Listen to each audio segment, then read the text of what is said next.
Now, I want to ask you a question. How can we make all the numbers the same as the average of these numbers? I think there are a lot of ways. Yes, there are definitely more than one way to do it. As an example, I will give you these people.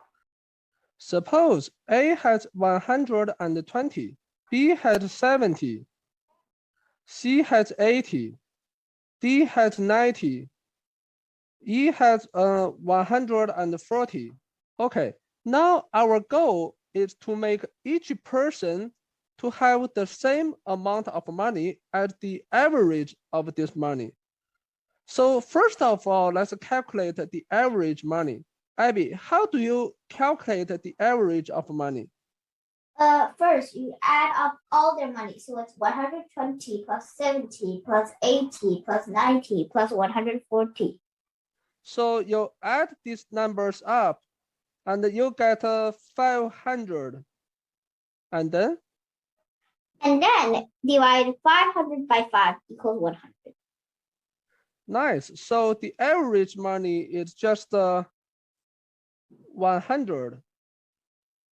Now let's find out which number is higher than the average. Person A 120, person E 140. Nice. So we found these two persons have more money than the average. Because our goal is to make everyone has the same amount of money as the average. So for person A, who has 120, to make it the same as 100, what would you do? Just take away $20. So just take $20 from it and make it just 100. But the problem is when we take away these $20, how do we deal with the $20?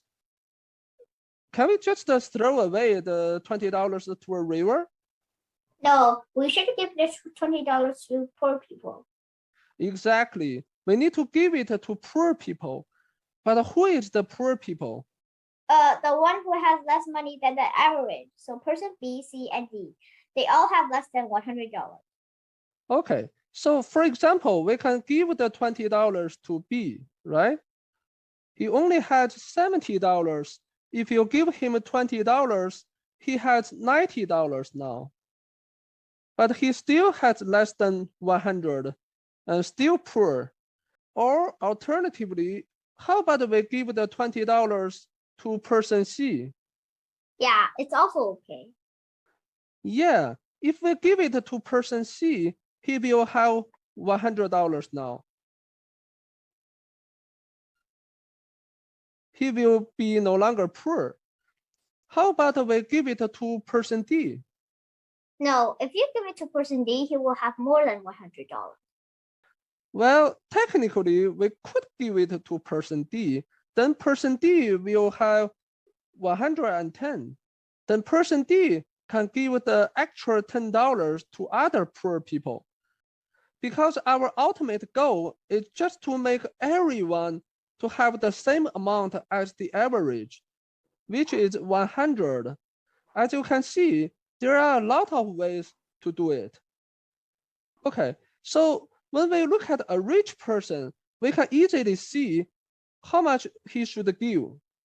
However, it's kind of tricky. Each time we have to decide who exactly the rich people should give money to. Like a person A, he could give the money to person B, C, or D. So why not we prepare a money bag? And these rich people just put the extra money to the money bag. Then we let the poor people take appropriate amount of money from the money bag. Yeah, that makes sense.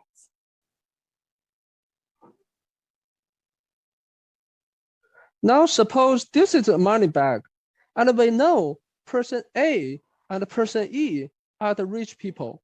How much money does person A need to put into the money bag? $20. Yeah, because the average money is $100.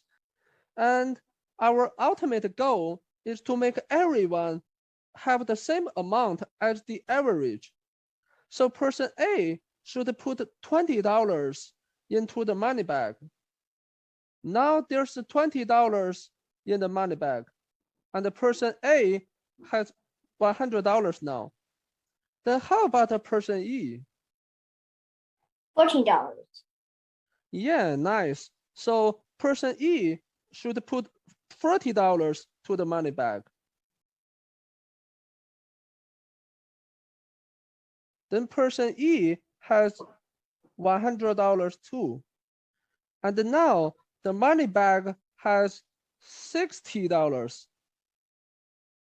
Then now we let these poor people take appropriate amount of money from the money bag so that these poor people can also have the average amount. Now we look at person B. How much does person B need? $40. Right. So person B need to take $30 from the money bag. Then after person B take $30 from the money bag had $30 left now. And person B has $100 now. Then how about the person C? He needs $20. Yeah, nice. So person C takes $20. And now the money bag has only $10 left. So now person C also has $100. Then apparently the remaining $10 in the money bag should be given to person D, right? Yeah. Yeah, so that the person D also has $100 now. Okay, perfect. So now everyone has $100, which is just the average money. So we see that we can use a money bag and the rich people put extra amount of money into the money bag. Then the poor people, each one take money from the money bag. Then at the end of the day, everyone's money become the average amount.